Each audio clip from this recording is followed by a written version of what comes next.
बिस्मिल्लाहिर्रहमानिर्रहीम। अस्सलाम वालेकुम नाज़रीन। District planning and design committee का इजलास डिप्टी कमिश्नर फैसलाबाद मोहम्मद अली की ज़ेर सदारत DC ऑफिस में मुनक़्क़द हुआ, जिसमें मुख्तलिफ महकमों के आला अफसरान भी मौजूद थे।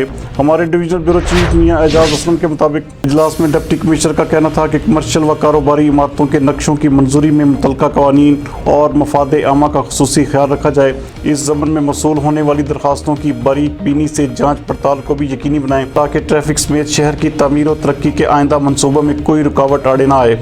उनका मज़ीद कहना था कि कारोबारी इमारात की तामीर के नक्शों और मुतल्लिक़ा ज़मीन को कमर्शियल बुनियादों पर इस्तेमाल की मंजूरी की दरख्वास्तों में ज़मीनों की मलकियत के मामलात, रेवन्यू रिकॉर्ड और मुरवजा शराइत के मुताबिक क्लियर होने चाहिए।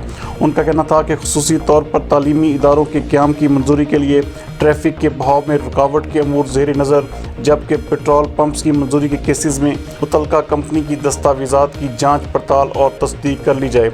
इजलास के दौरान बाज़ केसेस की मंजूरी के अमूर भी ज़ेर बहस आए।